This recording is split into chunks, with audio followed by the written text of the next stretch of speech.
Good YouTube, Quinn Wade coming to y'all with that instant basketball analysis on Analysis Playground on YouTube, exclusively on Air Fava. And we're going to talk about how the New York Knicks beat the Sacramento Kings 103-87, held them below 90 points in this one. That's very impressive to do that to an NBA team. 28-18 for the Knicks is their record now, and they're 18-6 at home. They was at home in this game. The Kings go to 12-36 and 3-20 on the road. The Knicks won the first quarter by 10, 36-26, but the Kings won the second quarter 25-16. In the third quarter 21-20. The problem was the Knicks did win the fourth quarter 31-15. That just can't happen if you want to win a basketball game. You picked the worst quarter to have a bad offensive game and bad defense, and the Knicks don't complain about it because they got the win. Precious Achiuwa, he made a lot of shots near the paint, but he did miss all of his threes. He went 0-2 from 3 and 3-7 from the field for only 6 points in 24 minutes. He did have 5 rebounds, 2 turnovers, and 2 steals. 2 offensive rebounds, 1 personal foul, and he was a -8 and plus minus. The minus Sabonis was out there again. He got in the starting lineup and played 33 minutes. The only thing about it was he had 11 points because he went 5 of 10 from the field. He missed every single three, although they was wide open, going 0-2 from the three-point line, but he also went 1-2 from the free throw line. He had 12 rebounds. He's one of the better rebounders in the league. He continues to show that. Finished with a double-double. He also had 7 assists. You know, he's a guy that is going to try to find a way to find his teammates and score whenever he can. That's what makes him one of the best bigs in the league. 3 turnovers for him, though. 1 block, 5 offensive rebounds out of the 12, and 2 personal fouls. And he was a -17 and plus minus. Russell Westbrook, he took a lot of shots in this one, but only made 6 of them. He went 6 of 19 from the field and 2 of 9 from 3. No Zach LaVine. So somebody had to step up and take more shots. You probably rather it be Sabonis, but tonight it was Westbrook, and he did not do it efficiently. He was one of the biggest reasons why they ended up not winning this game because of his efficiency, because he also had 6 turnovers, too, and only 5 assists. He also had 4 rebounds, 1 steal, 3 offensive rebounds, 4 personal fouls, and was a -17 and plus minus. DeMar DeRozan played 39 minutes. That ended up being the most on the Kings. He also had 34 points. The mid-range was really going for him. Anytime he was trying to do that, he was getting to the free throw line or he was doing both. But he did get some drives to go down too. But he went 1-7 from 3. They was giving him good open looks. He just couldn't put it in the basket. 13-26 from the field, 7 of 8 from the free throw line, 5 rebounds, 2 turnovers, 3 personal fouls, and a -17 and plus minus. And Neat Clifford ended up playing 30 minutes, 7 points, 3 of 8 from the field, 1 of 3 from the three-point line, 3 rebounds, 1 assist, 1 turnover, 3 steals. The 3 steals ended up being the most on the team, which is always great. 1 offensive rebound, no personal foul, and a -2 and plus minus. Good driving, good spot up shots that he was taking. You just wish he would have made them a little bit more, because when it was close in this game, you thought that it would be close throughout the whole fourth quarter, but it ended up not being the case. And even though everybody off the bench did score, they didn't score much because Dylan Cardwell and the whole bench basically had 4 points besides Keon Ellis, because he only had 3. But Dylan played 22 minutes and had 2 of 3 shooting from the field and had 4 points. But the best thing he did was have 10 boards off the bench. That's a lot of rebounds in 22 minutes, but he did it.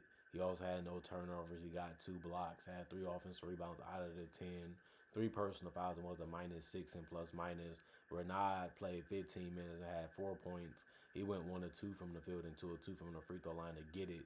He did have 3 rebounds, 1 turnover, 1 personal foul, and was a +1 and plus minus. Dennis Schroeder, 23 minutes, 4 points.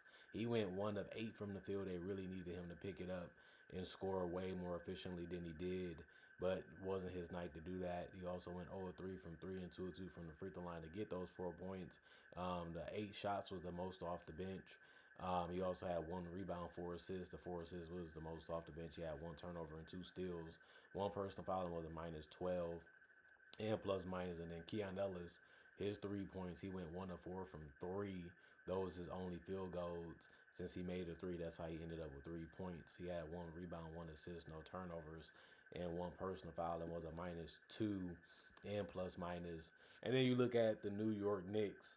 OG Anunoby, 32 minutes, 15 points, 5 of 7 from the field, 3 of 4 from three, 2 of 2 from the free throw line, 2 rebounds.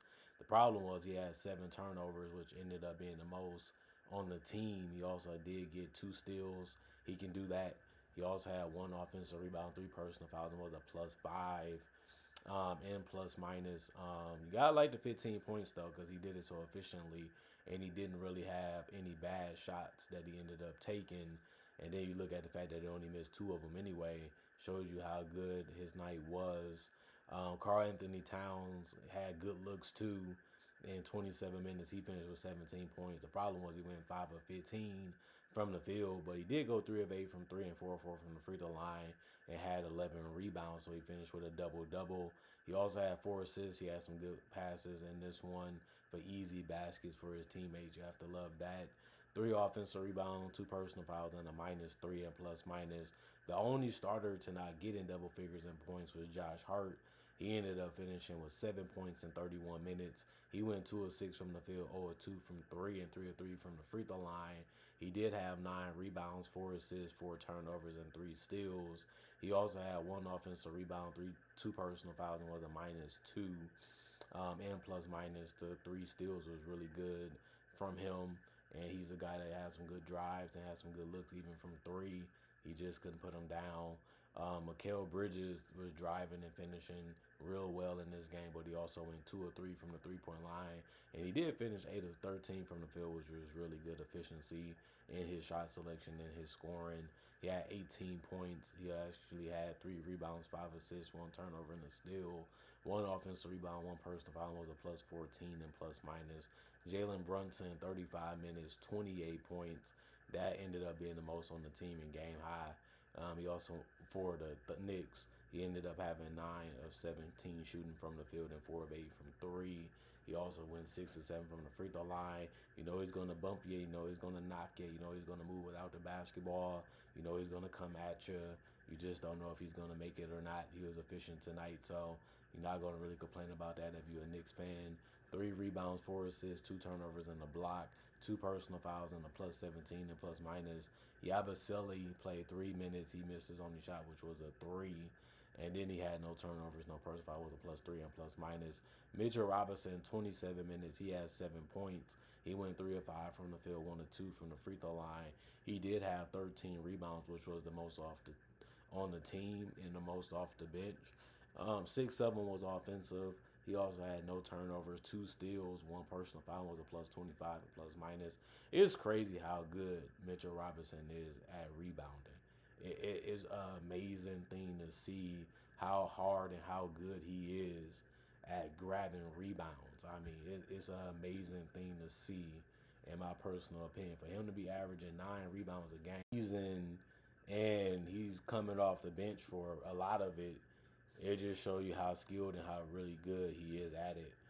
He made a name for himself because of his finishing, his decent defense sometimes, and his rebounding. And he's still a great player to have, especially when he's healthy.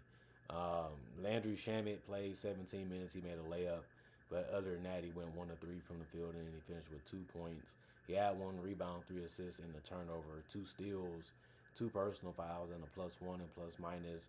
Miles McBride, 30 minutes, 9 points. That was the most off the bench. He also took the most shots off the bench with 11, but he went 4 of 11 from the field, 1 of 6 from three. He did have 2 rebounds, 4 assists, and a turnover and a steal, 3 personal fouls, and a +20 and plus minus. You look at the Knicks, 78 field goals, 47% from the field. The Kings shot 87, which was more than the Knicks. They only shot 40% though, and then they went 5 of 30 from three. That's only 17%. While the Knicks went 13 of 32. That's 41%. That's above average. 14 free throws for the Kings. They shot 86%. 18 for the Knicks. They shot 89%. Both teams had 44 rebounds, but The Knicks had 24 assists while the Kings had 18. 18 turnovers for the Knicks, 16 for the Kings. 11 steal for the Knicks, 8 for the Kings. 1 block for the Knicks, 3 for the Kings. 12 offensive rebounds for the Knicks, 14 for the Kings. 30 defensive rebounds for the Kings, 32 for the Knicks. And 16 personal fouls. Both teams ended up having that. But like I said before, the Knicks shot 4 more free throws and shot a better percentage.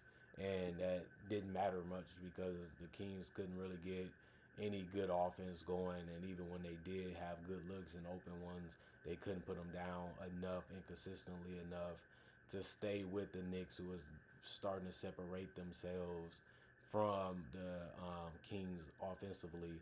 And I liked the Knicks defense. I feel like they made them work for stuff that I feel like they had to come up with stuff on the fly. The Kings did sometimes throughout this game, while the Knicks kept attacking and kept doing similar things throughout the entire game. And if it's working and it's doing well for you and you're efficient doing it from everywhere on the court, including the free throw line, why switch it up? Why mix it up when they're not really making no adjustments to take that away from you? And it made sense. And Mike Brown seen it. The team seen it. They talked about it. They found ways to continue to do it successfully, and that helped them get the win by the end of the game. Comment, like, subscribe, share, hit that notification bell to get that analysis when it first come out. Don't forget, y'all stay blessed up. Y'all stay good. Peace. And I'll see y'all later today, hopefully with more analysis.